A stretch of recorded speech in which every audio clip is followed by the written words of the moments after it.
चतुर्थी है और आज के दिन ही करवा चौथ का व्रत भी रखा जाएगा। तो आज की इस वीडियो में आप सुनिए चौथ माता की कथा और भगवान विघ्नहर्ता गणेश की कथा।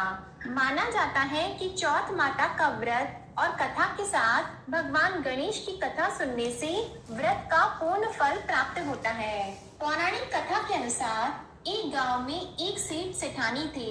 उनके एक बेटा और एक बहू थे। बहू सबको भोजन करा के फिर स्वयं भोजन करती थी। एक पड़ोसन ऐसी भी थी जो रोज पूछती थी कि बहू आज क्या बनाया है, क्या खाया है। तो बहू कहती ठंडो बासी। एक दिन उसके पति ने ऐसा सुनकर विचार किया कि आज तो पकवान बनाए जाएं, फिर देखें कि मेरी पत्नी क्या कहती है। उसने तरह तरह के पकवान बनवाए और घर के सभी लोगों ने एक साथ बैठकर भोजन किया। आज भी पड़ोसन ने पूछा तो बहू ने कहा कि ठंडो बासी। सेठ के लड़के ने सोचा हो न हो कोई बात अवश्य है जिससे कि मेरी पत्नी ऐसा कहती है।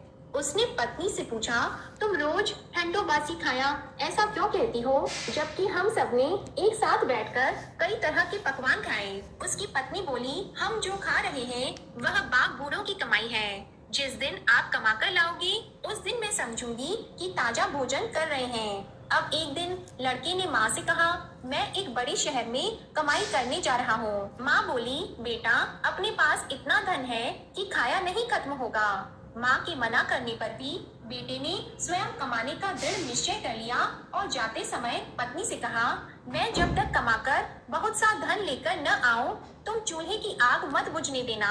एक दिन चूल्हे की आग बुझ गई तो वह मन ही मन घबराने लगी, कहीं मेरे पति पर संकट तो नहीं आन पड़ा। जल्दी से पड़ोस में से आग लाकर चूल्हे में रख दूं, ऐसा विचार करके पत्नी पड़ोस में गई। वहाँ पड़ोसन चौथ माता का व्रत और पूजन कर रही थी। पड़ोसन ने कहा थोड़ी देर में आकर ले जाना। तो बहू ने पड़ोसन से पूछा आप यह व्रत क्यों करती हैं? इससे क्या मिलता है? पड़ोसन ने कहा चौथ माता के इस व्रत को करने से अन्न और लक्ष्मी मिलती है और अपनी मनोकामनाएं पूर्ण होती हैं। अब बहू भी चौथ माता का व्रत करने लगी। दीवार पर उसने चौथ माता का चित्र बनाया। उस दिन घी और गुड़ का चूरमा बनाकर रात्रि को चंद्रमा को अर्घ देकर उसने भोजन किया। ऐसा करते करते बहुत दिन हो गए। चौथ माता ने उस बहू के पति को सपना दिया कि साहूकार का बेटा तू जागे कि सोवे, तेरी पत्नी तुझे बहुत याद कर रही है, घर जाकर उसकी चिंता मिटा दे। तू दुकान खोलकर कंको केशर का पगलिया बना के बैठ जाना, आज तेरा हिसाब किताब चुकता हो जाएगा। अब तो चौथ माता ने जैसा कहा था वैसा ही हुआ। उसने घर जाने की तैयारी की और गाड़ी भर के धन दौलत लेकर चल दिया। रास्ते में एक बड़ा सा काला नाग फन फैलाए बैठा था और कहने लगा आज तो मैं तुझे डसूंगा, छोड़ूंगा नहीं, आज तेरी आयु पूरी हो गई है। सेठ के लड़के ने कहा आज चौथ माता ने मुझे सपना दिया तो मैं पत्नी से मिलने घर जा रहा हूँ। वहाँ मेरी पत्नी बहुत चिंता कर रही है, मैं उससे मिलकर जरूर आऊंगा, तब तुम मुझे डस लेना। नाग ने कहा तुम शपथ पूर्वक कहकर जाओ तो मैं तुम्हें जाने दूंगा, परंतु लौट कर नहीं आए तो तुम्हारे घर आकर मैं तुम्हें डस लूंगा। इस प्रकार सांप को वचन देकर वह घर पहुंचा। वहां सभी से हंसी खुशी से मिला और भोजन करने उदास होकर बैठ गया। उसकी पत्नी ने उदास होने का कारण पूछा तो पति ने काले नाग वाली बात बताते हुए कहा कि यदि मैं उसके पास नहीं जाऊंगा तो वह घर आकर ही मुझे डस लेगा। पत्नी बहुत चतुर थी, उसने कहा कि आप घबराओ नहीं, लेट जाओ, मैं एक उपाय करती हूँ। पत्नी ने कमरे की 7 पेड़ी धोई। पहली पेड़ी पर रेत, दूसरी पर इत्र, तीसरी पर गुलाल फूल, चौथी पर कंको केशर, 5वीं पर लड्डू पेड़ा, 6ठी पर गादी गलीचा और 7वीं पेड़ी पर दूध का कटोरा भरकर रख दिए।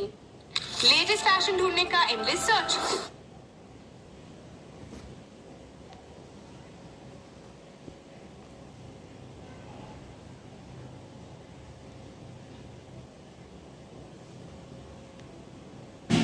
बैठ गई। आधी रात होते ही नाग आकर पेड़ी चढ़ने लगा। पहली पेड़ी पर रेत में लौट गया और कहने लगा कि सेठ की बहू ने आराम तो बहुत दिया पर वचनों से बंध कर आया हूँ सो डसूंगा अवश्य ही। इसी प्रकार सातों पीढ़ियों पर नाग आराम करता हुआ और कहता हुआ कि डसूंगा जरूर कमरे में जाने ही वाला था कि चौथ माता ने विचार किया कि मैं इसे नहीं बचाऊंगी तो संसार में धर्म कर्म और व्रत पूजन को कौन मानेगा। अब तो गणेश जी, चंद्रमा जी और चौथ माता ने उसे बचाने का विचार किया। चंद्रमा जी ने उजाला किया, चौथ माता ढाल बनी और गणेश जी ने तलवार लेकर